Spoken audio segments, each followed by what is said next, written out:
अनुमा आचार्य जी को आना चाहिए और उनको बताना चाहिए कि विवाद राहुल गांधी के ट्वीट से शुरू हुआ अनुमा आचार्य जी, लेकिन कांग्रेस की तरफ से तो अब तक साफ नहीं किया गया है कांग्रेस का क्या पक्ष रहने वाला है। शामिल होंगे आप लोग उद्घाटन समारोह में या नहीं?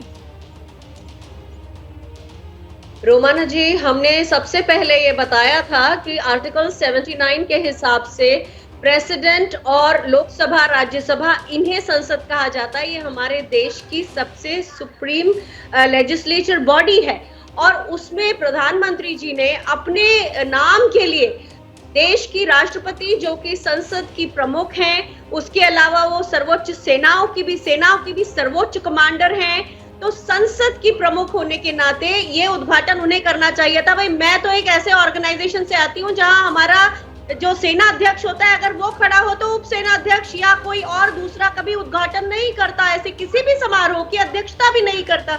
तो इसमें बड़ी साफ सी बात है कि जब हम इसे लोकतंत्र का मंदिर कहते हैं और प्रधानमंत्री के अपने शब्दों में वो कहते हैं कि मदर ऑफ डेमोक्रेसी है, तो उसकी शुरुआत इस तानाशाही रवैये से करके और देश की पहली आदिवासी महिला राष्ट्रपति जिनके बारे में वो बार बार कई मंचों से बोलते रहे, उनको अलग करके क्या लोकतंत्र के मंदिर को सीधे प्रधानमंत्री अपवित्र करके शुरुआत नहीं कर रहे हैं? अच्छा। और आपने भी सुना कि यहाँ विनेश फोगट और बाकी जो कुश्ती के पहलवान है पहले ही दिन उसके आगे धरना करेंगे। तो इतने अमंगलकारी मुहूर्त में इस तरह से अगर प्रधानमंत्री जी तानाशाही करेंगे तो ये तो बहुत सोचने की बात है कि जिसका हक है जो हमारी मैं तो ये देखकर हैरान हूं कि कांग्रेस पार्टी जो ये कहा करती थी कि साहब इस देश के अंदर साइंटिफिक टेम्परामेंट जो है उसको बढ़ाने का काम कांग्रेस पार्टी ने किया है, वो आज किस तरीके से मंगल और अमंगल, मुहूर्त, शुभ या अशुभ, इसके फेर की बातें यहाँ पर बैठकर कर रही है। अनुमा जी, मैं तो ये देखकर वैसे हैरान हूँ। चलिए, नहीं, आप जो बात कह रही हैं मैं जवाब लेती हूँ। शाजिया इल्मी हमारे साथ मौजूद है।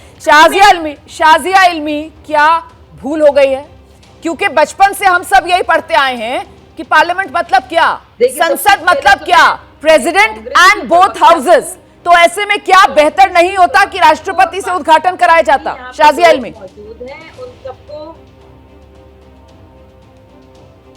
जी, सबसे पहले रमाना जी, आपको और हमारे जितने भी पैनलिस्ट बैठे हैं, जो कोई भी इस प्रोग्राम को देख रहे हैं, सबको इस नई पार्लियामेंट बिल्डिंग, इस नई संसद बिल्डिंग की, जो कि वाकई में एक नया मंदिर है डेमोक्रेसी का, जो उसके बनने पर शुभकामनाएं ढेर सारी। मुझे लगता है ये बहुत ही मंगलमय काम हुआ है और बहुत ही अच्छा हमारे देश के लिए है। दूसरी बात मैं कहना चाहूंगी कि आपने इन्होंने अभी भी जिक्र किया और बुनियादी सिविक्स और पॉलिटिकल साइंस हमें बताने की कोशिश की, इस पर जवाब नहीं दिया कि मनमोहन सिंह हो जिन्होंने तमिलनाडु के लेजिस्लेटर को क्यों इनॉग्रेट किया था, या राजीव गांधी हो उन्होंने इस लाइब्रेरी को क्यों इनॉग्रेट किया था संसद की, या फिर इंदिरा गांधी ने क्यों किया था।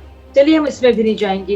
इन्होंने इस बात का भी जवाब नहीं दिया कि इसको जितना सेंट्रल विस्टा प्रोजेक्ट हो, जिसके तहत नई संसद बिल्डिंग आती है, जिससे न सिर्फ 1000 करोड़ साल के हमारे देश के बचते हैं, इसको लेकर जो उन्होंने इतनी ढेर सारी फॉल्सहुड और झूठ फैलाया था, और ये भी नहीं बताया इन्होंने, अभी भी उसका भी जवाब इन्होंने नहीं दिया कि 2012 का इन्हीं का प्रपोजल था जिसके हिसाब से 3000 करोड़ रुपए लगने चाहिए थे।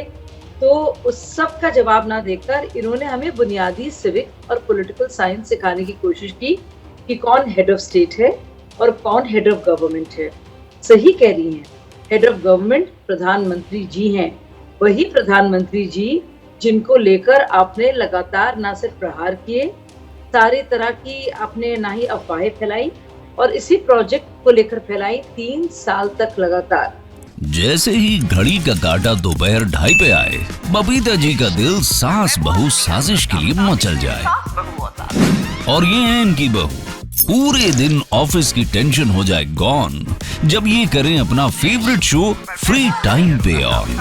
इनकी तरह आप भी देखिए अपना फेवरेट शो अपने टाइम पर और डाउनलोड कीजिए एबीपी लाइव ऐप अपने स्मार्ट टीवी पर।